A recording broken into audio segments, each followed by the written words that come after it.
श्री शिवाय नमस्तुभ्यम। हर हर महादेव। जय गौरी शंकर। उमापति महादेव भोले शंकर की। प्यारे भक्तों, महाशिवरात्रि पर्व की आप सभी को बहुत बहुत शुभकामनाएं। आप सभी जानते हैं, महाशिवरात्रि पर माँ गौरी और शिव का विवाह हुआ था। आज का दिन आप सभी शिव भक्तों के लिए बहुत ही विशेष है। आज की वीडियो में आप सभी भक्तों के लिए मैं बताऊंगी बहुत ही सरल तरीके से महाशिवरात्रि की पूजा विधि। तो वीडियो को पूरा जरूर देखें। सबसे पहले हमें चौकी बिछानी है। चौकी पर सफेद या पीले रंग का आसन बिछाएं। फूलों का आसन देते हुए शिव परिवार की प्रतिमा स्थापित करें। फिर गणेश जी की चौकी लगाएं। गणेश जी की चौकी लगाने से आपके सारे विघ्न दूर हो जाते हैं। अगर आप लगाना चाहें तो आपकी मर्जी है, वरना पार्थिव शिवलिंग में भी पूरे शिव परिवार का पूजन हो जाता है। फिर हमने पार्थिव शिवलिंग बना करके जो बेल पत्र होता है उस पर हम पीले चंदन का तिलक लगाकर और शिवलिंग को उसमें रखेंगे। देखिए, पार्थिव शिवलिंग की पूजा का बहुत ही विशेष महत्व होता है, क्योंकि मंदिरों में बहुत भीड़ होती है और हम अच्छे से पूजा नहीं कर पाते हैं। फिर जल का छींटा देते हुए वस्त्र रूपी कलावा समर्पित करेंगे और माँ गौरी को चुनरी ओढ़ाएंगे और भोलेनाथ से प्रार्थना करेंगे, हे भोलेनाथ, हमारे द्वारा की गई पूजा आप स्वीकार करें और अपनी कृपा दृष्टि सदा ही हमारे परिवार पर बनाए रखें और सभी भक्तों का कल्याण करें। इस तरह से फिर हम अभिषेक की तैयारी करते हैं। गंगा जल मिले हुए जल से हम अभिषेक करेंगे। पहले सादे जल से स्नान कराएंगे, उसके बाद दूध से स्नान कराएंगे, फिर दही से स्नान कराएंगे। पंचामृत से हम अभिषेक करेंगे, पार्थिव शिवलिंग का अभिषेक करेंगे। उसके बाद हम शक्कर डालेंगे। शक्कर हो या बूरा हो, दोनों में से आप कोई भी ले सकते हैं। फिर सादे जल से, क्योंकि देखिए मिट्टी का शिवलिंग है, साथ ही साथ पिघलता भी रहता है। इस तरह से फिर हम शहद डालेंगे। शहद डाल करके फिर उसके बाद हम सादे जल से अभिषेक करेंगे। फिर हम साबुत अक्षत चढ़ाएंगे। अक्षत साबुत होना चाहिए, खंडित बिल्कुल नहीं होना चाहिए। फिर हम बेल पत्र पर चिकनी सतह शिवलिंग को स्पर्श कराते हुए चढ़ाएंगे। चंदन का तिलक लगा दें आप इन पर और इस तरह से स्पर्श कराते हुए आप शिवलिंग पर चढ़ाएं।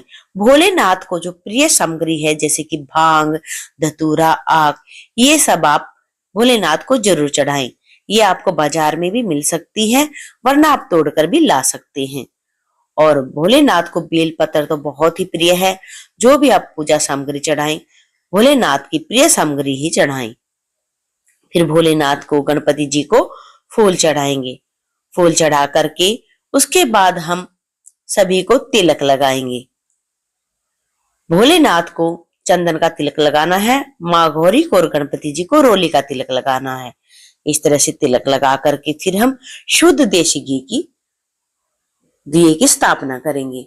अगर आपके पास देसी घी का दिया का प्रबंध है तो लगाएं, वरना आप तिल के तेल का भी लगा सकते हैं। फिर गणपति जी को आप दुर्वा चढ़ाएं।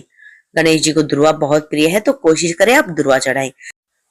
इस समय मार्केट में बेर बहुत आ जाता है, आप बेर के फल का भी भोग जरूर लगाएं, क्योंकि महाशिवरात्रि की पूजा में बेर का बहुत ही विशेष महत्व होता है। उसके बाद माँ गौरी को आप सुहाग की सामग्री जरूर अर्पित करें। देखिए, अगर कुंवारी कन्या है, वो भी अगर इस दिन सुहाग की सामग्री अर्पित करती हैं, तो उनके विवाह का योग जल्दी बनता है और सुहागिन महिलाओं का अखंड सौभाग्य बना रहता है। तो आप इस दिन सुहाग की सामग्री जरूर चढ़ाएं। फिर भोलेनाथ को धूप दीप दिखाते हुए आप भोलेनाथ से प्रार्थना करें, हे भोलेनाथ, कृपा करो, सभी भक्तों पर कृपा करो, हमारे परिवार पर भी कृपा करो। इस तरह से आपके पास अगर कोई और ऋतु फल है तो आप वो भी अर्पित करें। और पूजा में रही त्रुटि को दूर करने के लिए फिर हम दक्षिणा चढ़ाते हैं। उसके बाद भोलेनाथ को हम इत्र समर्पित करेंगे। गणपति जी को इत्र समर्पित करेंगे, क्योंकि सभी देवी देवताओं को इत्र बहुत प्रिय होता है। फिर भोलेनाथ से प्रार्थना करेंगे, हे भोलेनाथ, हे माँ गौरी, सभी भक्तों का कल्याण करो और मेरे परिवार पर सदा ही आप अपनी कृपा दृष्टि बनाए रखो। हमारे द्वारा की गई पूजा आप स्वीकार करो। इस तरह से फिर हाथों में फूल लेकर के हम व्रत की कथा सुनेंगे। व्रत की कथा सुनने के बाद हम शिव चालीसा का पाठ करेंगे। ओम नमः शिवाय मंत्रों का उच्चारण करेंगे। ओम नमः शिवाय मंत्र की माला का जाप करेंगे। कथा सुनने के बाद जो जल है, अगर सुबह सुन रहे हैं तो सूर्य देव को अर्घ दे दे और शाम को सुन रहे हैं तो आप चंद्रदेव को अर्घ दे दे। देखिए, इस पूजा में 4 पहर की पूजा का बहुत ही विशेष महत्व होता है। आगे मैं आपको 4 पहर की पूजा का शुभ मुहूर्त भी बताऊंगी, लेकिन पार्थिव शिवलिंग की जो पूजा करते हैं, हमें उसका जब हमारा पूजन संपन्न हो जाए तो हमने उसका विसर्जन करना है। जब दिया शांत हो जाए तो हमने उसका विसर्जन करना है। ये नहीं कि आप एक ही पार्थिव शिवलिंग पर 4 पहर की पूजा करें, ऐसा बिल्कुल नहीं होता है। आपको 4 पहर की पूजा के लिए 4 ही पार्थिव शिवलिंग बनाने पड़ेंगे। और पार्थिव शिवलिंग का विसर्जन कैसे करना है ये भी मैं आपको आगे इस वीडियो में बताऊंगी। इस तरह से हमने आरती करने के बाद हमारी पूजा संपन्न हो गई है। जब दिया शांत हो जाए तो आप फल को हटा लें, पूरे परिवार में आप प्रसाद को बांट लें। और जो ये पूरी सामग्री है और पार्थिव शिवलिंग है, एक पात्र में जल भर करके हम इसे विसर्जन करेंगे। इस सुहाग की सामग्री को आप माँ गौरी का आशीर्वाद मानकर आप स्वयं यूज कर सकते हैं। और जो ये दक्षिणा है, इसको हम गौशाला में और पैसे मिला करके चारा डाल देंगे। जो हमने पार्थिव शिवलिंग की पूजा की थी, उस सामग्री को हम इस जल में छोड़ देंगे, क्योंकि इसका बहुत ही अच्छे से विसर्जन हो जाएगा।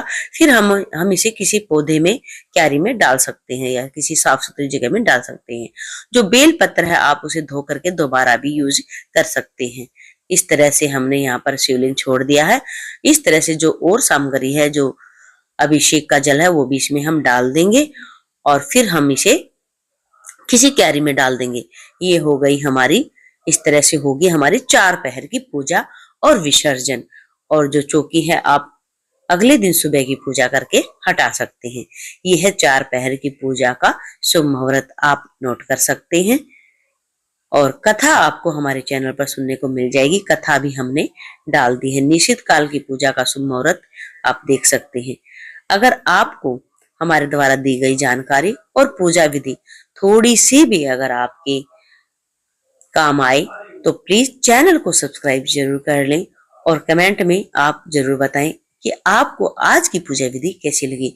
तीज त्योहार से जुड़ी जानकारी और पूजा विधि देखने के लिए आप हमारे इस चैनल को सब्सक्राइब करें। आपका एक कमेंट हमें बहुत मोटिवेट करता है और ऐसे ही हम आपके लिए पूजा विधि लाते रहेंगे, कथा कहानी लाते रहेंगे। आप सभी का कल्याण हो, भोलेनाथ आप पर कृपा करें।